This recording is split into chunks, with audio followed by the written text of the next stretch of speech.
Hi, it's Polina from RedTrack, and today we're going to explore what is attribution in marketing. On average, we see from experience of our clients that you have from 3 to 5 touch points in the funnel before the user actually converts.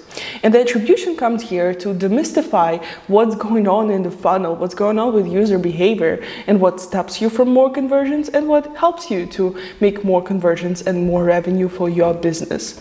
So today we're going to talk all things about attribution and find a way to simplify this issue for you, even if you're a small business and you're looking to apply marketing attribution into your strategy. But let's start with a definition. What is marketing attribution? It's a process of identifying the different touch points in the user funnel and a process of analyzing the value of all of these touch points on a way of a user to actually convert. Attribution helps understand the user behavior in the funnel and also evaluate the importance of each of the channels that you do, each of the campaigns that you run, each of the ad creatives, etc., etc. So it's an analytical process of identifying the value behind each action that you do in your marketing and advertising strategy. Using attribution is not the same thing as analyzing just the metrics behind your campaigns like CR, ROI. It just helps you to understand better what is actually going on with all of your campaigns.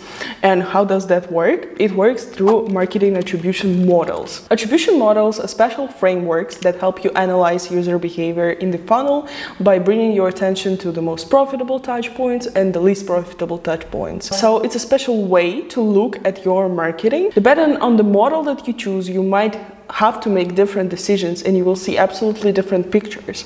So that's why it's super important to understand the difference between all of those models and to choose the model correctly.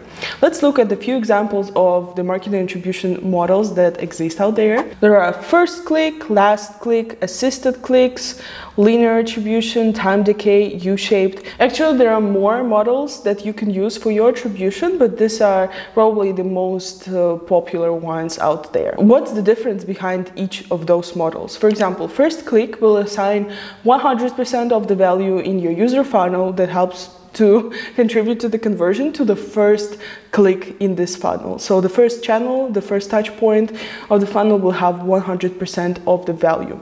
If you choose last click attribution, that means that the most of the value will go to the last channel, last campaign that user stumbled upon in your funnel, and the value will go there. Assisted click attribution will give the value to everything that happened between the first and the last click. The linear attribution will give the same value to each channel, to each touch point in the user funnel. The time decay gives more value to each channel with time. That means that the first channel gets the least value and the last channel gets the most value. And U-shaped attribution, that means that you have more value for the first and the last channel and you have less value for everything that happened in between. So all of these models are really different, and you can see that choosing these models you will see completely different pictures with your attribution reports. And here comes the question, which model you should choose? Obviously, I'm not the one to answer that. That totally depends on your business, on your strategy, on your funnel, of course, and on your choice. But what we recommend doing, we recommend to look at attribution from different angles, because that's the beauty of it, that you can see different pictures. To understand better what is attribution modeling in marketing, let's take an imaginary funnel that brought user to conversion. So the first touch point was an influencer campaign. You ran a campaign through an influencer, and that's how the user find out about your existence. Then he saw a Facebook campaign, then he searched for you organically, there was another Facebook campaign, a search ad, and only then he just Googled you again through organic search, and that's how he made a purchase on your website. So depending on the software that you use for marketing analytics, you will see different pictures of what is this conversion and which channel actually contributed to this conversion. So Google Analytics will probably say that it's organic search that contributed to the conversion, or search ad because it was one of the last paid clicks. Facebook might attribute this conversion as well to a Facebook campaign because there was a click on a Facebook ad sometime on the way. It actually depends on the conversion window that your user fell. If it was under 7 days, then Facebook might attribute this conversion to a Facebook campaign. But then you have third-party tools that help you do attribution, ad tracking, etc. Ideally, your third-party marketing attribution tool should show that it's not just Facebook or it's not just Google Google that made a conversion, that it can be different channels depending on the attribution model that you choose. So if you use a first click attribution model, that would be an influencer campaign that is responsible for the conversion. If you choose last click attribution, then organic search would be responsible for the conversion. And if you choose last paid click attribution, that would be search ad that is responsible for the conversion. So there is no right or wrong answer. It just depends on how you want to see your marketing contribution. But it's good when you have a choice on how to see things. So here is the answer to which attribution model is better than the other. There are no good or bad ones around here. It just depends on what you choose to see. But it's always good to have a choice to see different things, to see different pictures, and to analyze your marketing from different perspectives. You might find different insights on your way. So let's jump to the software that can help you do the attribution reporting with your marketing. So at RedTrack, we also support attribution reports, and we support several models, which is first click, last click, and assisted clicks. But with RedTrack attribution reports, you can choose to set rules, and you can choose to give different value to all of these models. So for example, you said that you give 100 weight to the first click, 10 to last click, and just 1 to assisted clicks.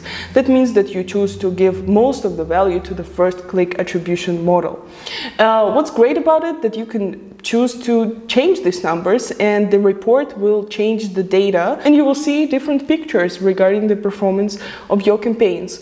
You will get to see which channel usually becomes the last touch point, which channel usually becomes the first touch point, and you can get all of the insights about the performance of your marketing and advertising campaigns. So attribution reports with RedTrack help you understand which channel helps you convert, which channel becomes a very important touch point in your user funnel, and it helps you understand the user behavior in the funnels that you create for your customers. We are constantly working on improving these features along with all the other ones, so we should expect some changes in attribution reports in the nearest future, so stay tuned to that as well. But if you have never tried attribution, RedTrack is one of the easiest tools to start your attribution journey with, and it's a journey to help create better user funnel. So if you've never tried RedTrack and you want to do ad tracking, conversion attribution, etc., I recommend give it a try. We have a 14-day trial, and I will leave a link in the description for you to check it out. Thank you for watching this video. I hope the attribution was clear, but if it's not, you can always ask questions in the comments, and we will do our best to answer all of them and create more educational material.